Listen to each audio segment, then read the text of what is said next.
All right, everybody. We're gonna dive into the passage we're gonna be doing this morning.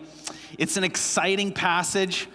We've been in this series. It's called the I Am series, and the reason it's called the I Am is because through the book of John, which is a biography of Jesus, one of Jesus' favorite disciples, there are several times throughout that book where Jesus says, I am, and he refers to many things. He says, I am the light. I am the true shepherd. Today we're going to be touching on this passage where Jesus says, I am the true grapevine. And these I am statements are really, really important because Jesus, as he says, I am, he's actually proclaiming himself to be God. It all goes all the way back to the Old Testament where God reveals himself to Moses through this burning bush. And as Moses comes up to this burning bush, God speaks to him. And at the end of the conversation, he's like, who are you? Like, what's your name? Who do I say you are? And God speaks to him and says, I am the I am, which is a very interesting statement. Can you imagine walking up to somebody and saying, what's your name? And they say to you, I am. I am what? But this is how God refers to him. And Jesus shows up on the scene. And he starts using these I am statements. I am the true grapevine is the one we're talking about today.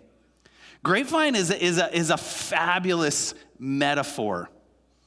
If you can imagine, we have grapes today. I'm not sure we have the full impact of how wonderful grapes are, how important they are. In the ancient world, grapes meant everything. The grapevine meant everything.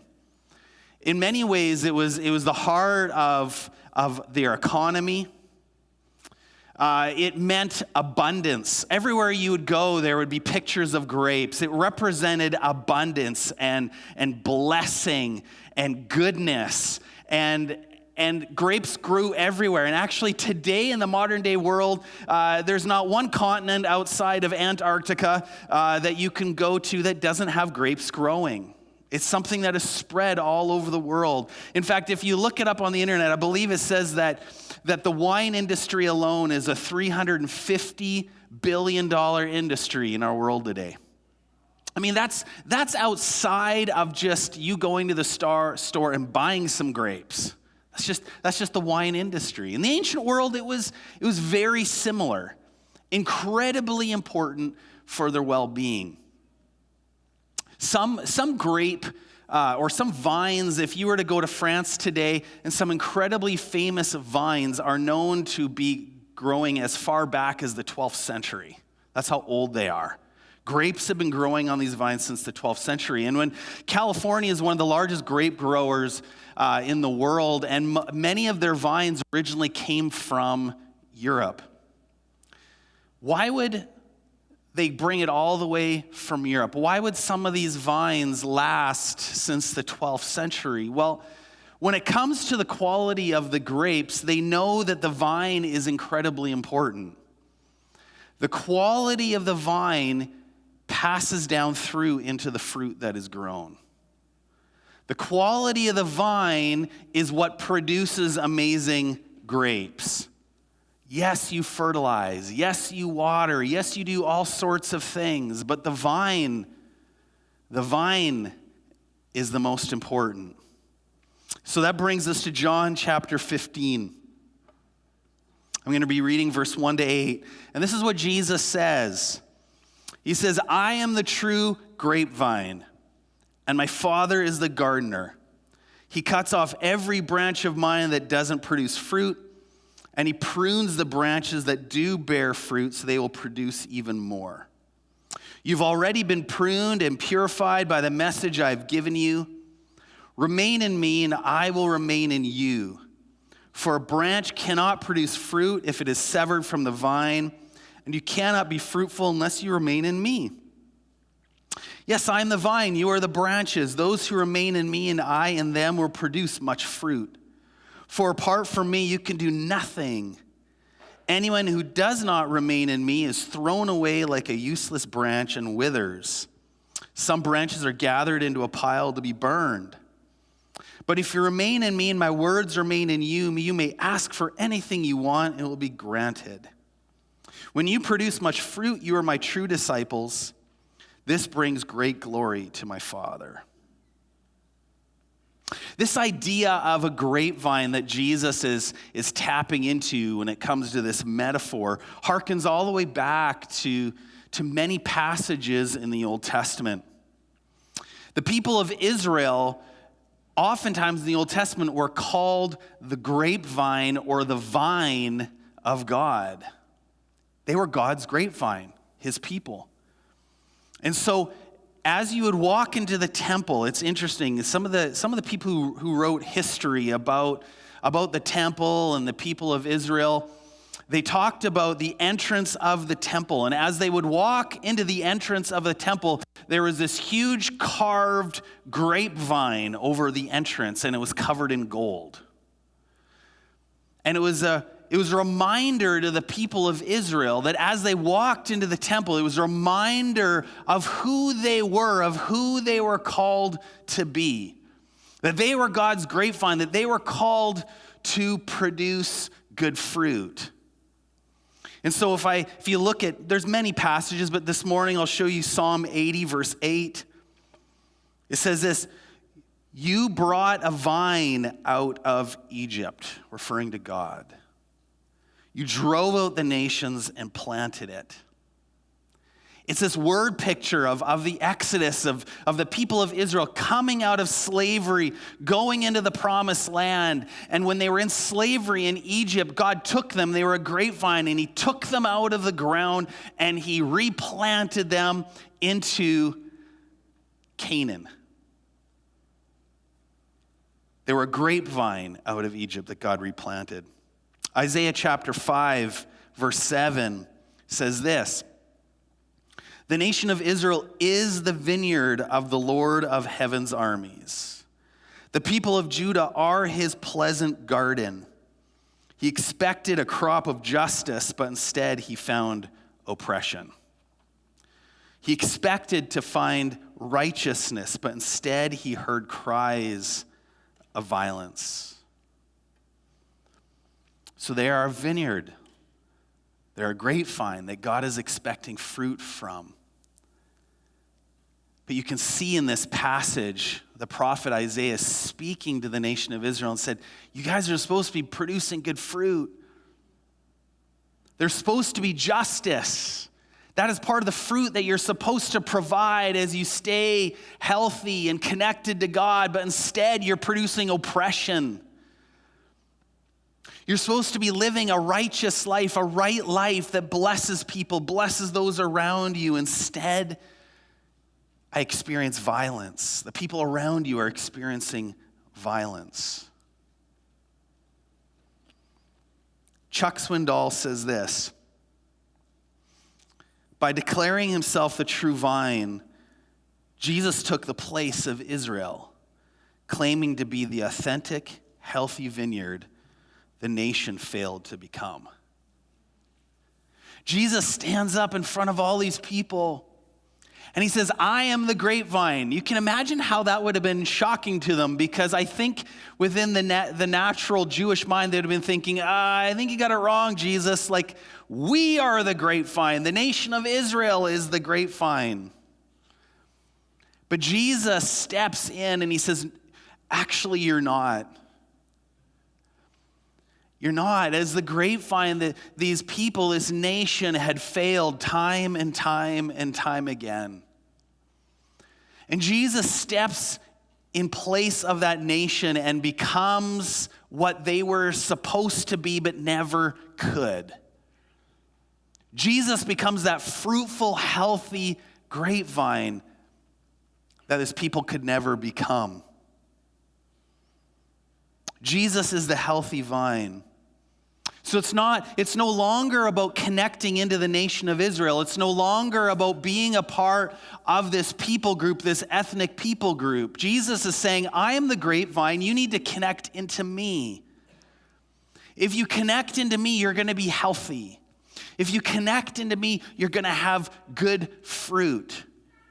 If you connect into me, you're going to have life and health. It's no longer about connecting into this nation, but it's connecting into me. And then he goes on in verse 2, he says, he cuts off every branch of mine that doesn't produce fruit, and he prunes the branches that do bear fruit so they'll produce even more. So Jesus is the vine, and we are a branch. Every single one of us, we connect into that vine. We are a branch. And Jesus says to you, if you connect into me, I'm going to prune you. I'm going to prune you. The Greek word that is used here for prune is a little bit of a play on words. It also means to purify or to cleanse. So if you're kind of wondering, what does it mean? So I connect into Jesus and he's going to prune me. What does that look like? It's this idea that as we connect into Jesus, he's going to purify us and he wants to cleanse us. He's going to start cutting things away in your life. He loves you. He loves you so much that he's like, I want you to be even more fruitful than what you are. You've connected into the vine. If you follow Jesus and say, Jesus, I love you. I accept you into my life. There is going to be just natural fruit. It just happens. But Jesus says, I don't want to leave you there. I don't want you just to produce fruit. I want you to be bountiful. I want it to be abundant. I want it to blow your socks off. I want to purify you. He's going to purify you. He's going to cleanse you. Grapevines actually receive a lot of attention. When they prune grapevines, it's not just once, it's constant. Every year you got to prune those grapevines. Maybe it's multiple times a year, I don't know, but I know at least once a year they're pruning those grapevines. Jesus is more interested in changing us on the inside than on the outside. And when he prunes us on the inside, it actually changes our outward actions. He starts with the inside. He starts with the heart. He's like, man, I want to change your heart. Sometimes I know for us, it's kind of natural as humans. We focus on the outward stuff, the things that we can see, which is okay. But Jesus is like, I'm going to start with the stuff that no one else sees. It's your heart. I'm going to start cleansing it. I'm going to start purifying it. I'm going to start pruning away. I'm going to start cutting. And as he does that, there's kind of, it starts showing itself in outward ways, but that's not where he starts. And we need a master pruner. You know, I was thinking about it this week, and I have one fruit tree in my backyard. I have an apricot tree. And every year, I'm just hoping that I get some apricots out of this tree. And I prune it every year. And you know what happens every year? I get like a few apricots. And I was pondering that this year. I was pondering it for a while. Why does it only get a few apricots? You know what the problem is? I don't know what I'm doing.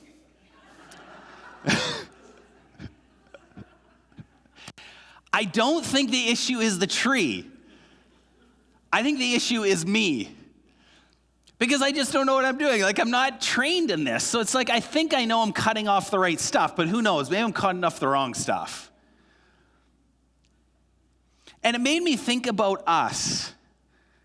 The reality is that if we're going to be pruned, we need the right person to prune us. We really do, you guys. If you don't have the right person pruning you, it's just hurtful. And sometimes it produces a little bit of fruit, but not a lot. Sometimes we're trying to prune ourselves. There's a lot of self-help stuff out there. You know, turn on YouTube. Find Tony Robbins. Whatever.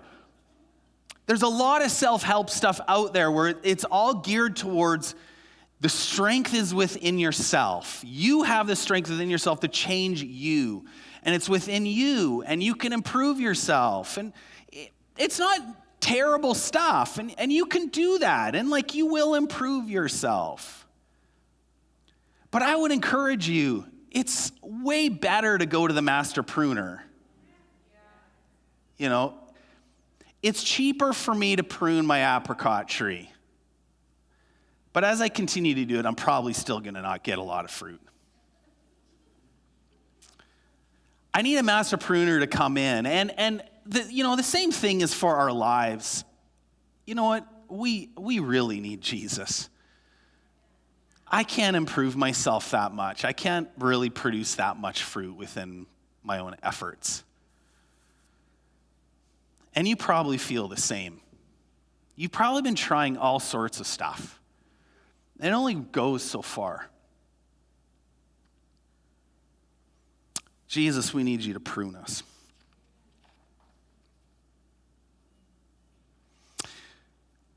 And there's dead branches, and he wants to come and he wants to lop off those dead branches within us. What things do you have in your life that's hindering the growth? You know, it's interesting when it comes to pruning is that sometimes there's branches and they look like they could be fruitful, but they're not. And they really need to be taken away. Sometimes there's dead branches that are there as well. And our tendency is we want to keep all of it. And Jesus wants to come in and he says, I know you like this branch and you think it's helpful, but it's not. Would you allow me to cut it out? And sometimes there's dead branches, and he's saying, this has been dead for a really long time, and you're holding on to it really tight. There's anger, there's bitterness, there's hurt, and it's just dead. Can we just take it away? You know, when it comes to the grapevine, the weaker the vine is, the more it needs to be pruned. The more overgrown it is, the more it needs to be pruned. So there's aspects that, you know, if this pruning is about an inward cleansing that Jesus is talking about, it makes me wonder, as the illustration grows, that like, if we don't allow Jesus to be doing that constant pruning in our lives, it gets overgrown. The sin in our lives gets overgrown. And so when we do allow Jesus in, the pruning is just that much harsher. And when that harsh pruning comes in, I think sometimes there's a tendency to be, you call out to God and you go like, do you even love me? Do you love me? This hurts. This stuff that I'm going through really, really hurts. And yet it hurts because he loves us. Pruning doesn't feel good, I don't think. It doesn't feel good. And yet sometimes I feel as we go through the pruning process, we do fight God in it at times. He wants to come and he wants to prune us, but we fight it. We don't like it. And sometimes we're fighting the hand of God.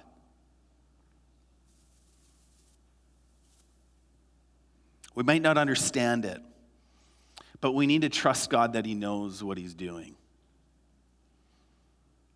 And a lot of times this pruning can happen. God starts pruning us through circumstances in our lives. We all go through hard stuff. And none of us are exempt from that. I even think about the last 2 years, and I think the last 2 years have been incredibly hard.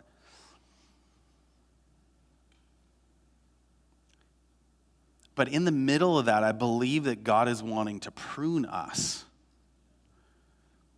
Allowing the difficult stuff we go to where he's like, man, can you let me in and prune you through this tough stuff? In verse 4, he continues, says, remain in me and I will remain in you. For a branch cannot produce fruit if it is severed from the vine, and you cannot be fruitful unless you remain in me. I am the vine, you are the branches. Those who remain in me and I in them will produce much fruit. For apart from me, you can do nothing. He's like, you got to remain in me. Remain is this idea of abiding. It's this idea of dwelling. It's sitting with Jesus, staying connected with Jesus. We need to stay connected to the vine, you guys. Abide there, dwell there. When we think of the word connected, what do you think of? One of the things that popped in my mind is like we go on Facebook to connect with people, Instagram to connect with people, Snapchat to connect with people, and yet it's so incredibly shallow. And so Jesus would say to you, I don't want you to connect with me that way. I don't want your pithy statements, and I don't want your pictures. I don't want you telling me what you ate for dinner. I really want to be with you. I want to spend time with you face to face, not a text. I want to be with you. I want to abide with you. I want to dwell with you. In Exodus chapter 25, verse 8, it says, have the people of Israel build me a holy sanctuary so I can live among them. This is God speaking to Israel. It says, build a sanctuary so I can abide and dwell with you. If you go all the way back to Genesis in the Garden of Eden, that's the idea. It's a sanctuary. It's a place to abide and dwell with God. Jesus shows up on the scene and he says, I am now the temple. I am the sanctuary. You're going to abide with me. You don't have to go to a temple anymore. You come to me. And well, 40 years after that, the temple was destroyed and it never came back. It's never been rebuilt. Why? Because we no longer connect with Jesus through a building. Connect in me. I am the temple, he says. If we're totally honest with ourselves, we as human beings have a tendency to disconnect from the vine. We do. We all do it, don't we? I do it. We disconnect from the vine. And at first, when we disconnect from the vine, it feels okay, right? You know, when you lop off a branch off of a tree or a vine or whatever, it still looks okay, right? It still has life in it. Go out and cut a Christmas tree down. When you go to the Christmas tree farm, it still looks alive and it can still suck up some water, but eventually those pine needles get really brittle because it's been disconnected from the vine. And I think for a lot of Christians, to be honest, they disconnect from the church, they disconnect from Jesus, and it feels like it's okay at first. They don't realize they've cut themselves off from the life source. And over time, like that Christmas tree, it gets dry and brittle and brittle and brittler. Till eventually it gets to the point where it's like all it needs is a tiny little flame and it goes whoo, and it burns.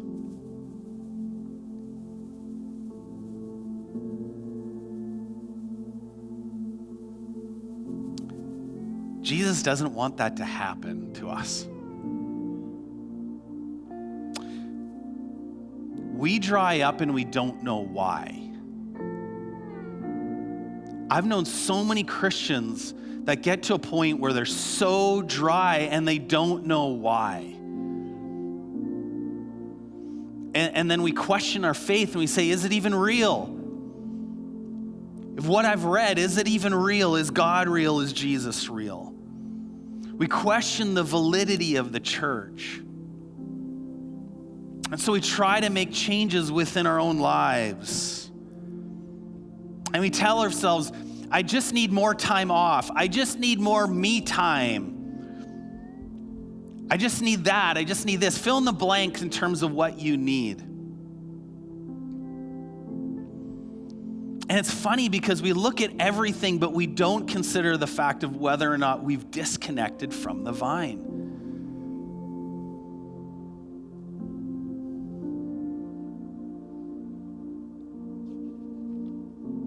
I know in my own life,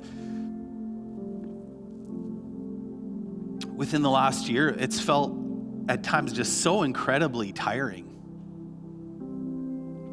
And there are things that I can do. There are things that I can do in terms of, taking time off and getting rest and doing all those things.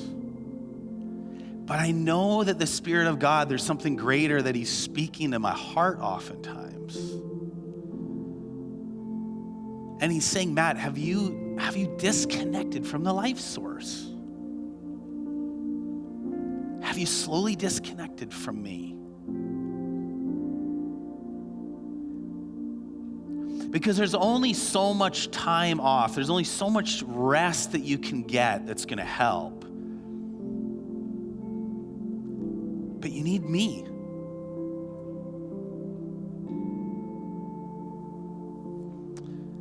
There's a story I read on the internet, and it was of this elderly couple down in the States. They're from Iowa. And they were old. They were in their 90s. His name was Gordon Yeager and his wife Norma. And they got in their car one day and they drove out, and I think they were just going to go do some grocery shopping or whatever they were going to do. And as they drove down the road, they got hit by another car. And so Gordon and Norma ended up in the hospital. They had broken bones, and there was stuff going on with their organs that were damaged, and it wasn't looking good for them. And so they were in two separate rooms, and their life was in the balances. And so the nurses and the doctors decided, let's put this couple together so they can at least be together. If they're going to die, at least allow them to die together. And so they put them together, and Gordon and Norma, they clasped hands.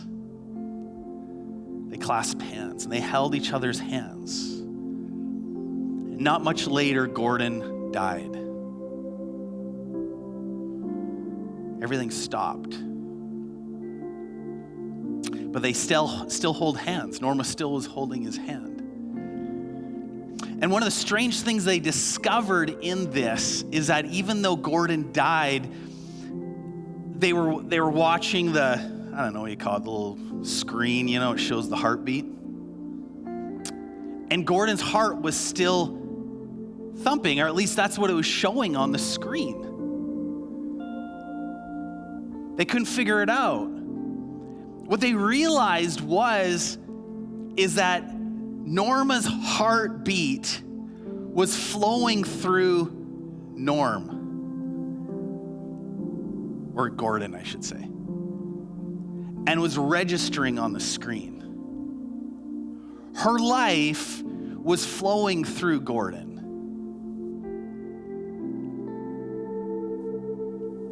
And I read that story and I said, isn't that the way it is? I think that outside of Jesus, we are dead. But when we grab a hold of Him, His life flows through us. It's an imperfect metaphor, but I do think it speaks of the life of Jesus, of us connecting to the vine.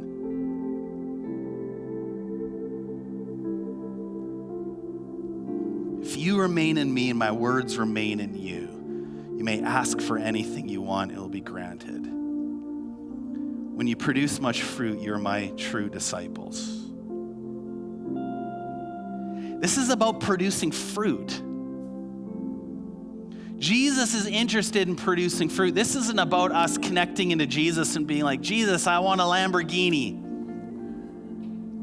Jesus, I want this, I want that. What He's saying is this, it's like when you're connected into me and you know my heartbeat, you know the things that I want, and you pray for those things. When you're praying for things that are fruit producing, Of course I want to answer that. Of course I want to answer those prayers. I want to answer your fruit-producing prayers. Sometimes we don't get it right. Sometimes we don't truly know the heart of God. But he wants to produce fruit in us. He wants to produce an abundance in us. And he wants to produce all kinds of fruit. All kinds of fruit when we're connected to it. Can you throw that slide up there that says kinds of fruit? I'm not going to go over all this today. But here's some fruit that ends up producing when you're connected into the vine. All those scripture passages they talk about fruit. When you're connected into me, there's going to be a natural thing where you bring other people to know Jesus. When you're connected into me, there's a holiness and there's an obedience that happens. When you're connected into me, you naturally give. There's fruit. When you're connected into me, there's these good works and service. When you're connected into me, you want to worship and praise Jesus. The things that come out of your mouth, worship me and bring glory to me. What comes out of your mouth? Is it fruit from Jesus or is it fruit from something else? And then there's the fruit of the Spirit, which we're going to get into after Easter. We're going to be talking about what it looks like to be connected into that vine.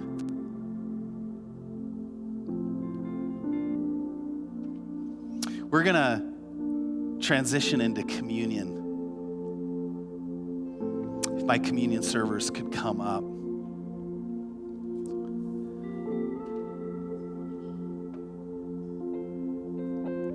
Think about what this represents, what communion represents for us today. If you could go over to the other side. Yeah, thank you. Thanks, guys.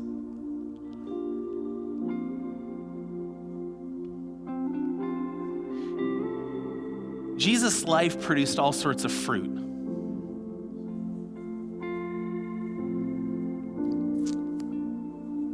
And when we drink the juice, the fruit of the vine, I think in many ways we're reminded of how Jesus' life was crushed for us, just like grapes are crushed to produce juice or wine. He allowed his life to be crushed for us. He died for us. Why? Because he wants to do some master pruning in us. He wants to cleanse us. He wants to purify us. And so when we take this communion, this bread and this drink, it reminds us of Jesus' death for us.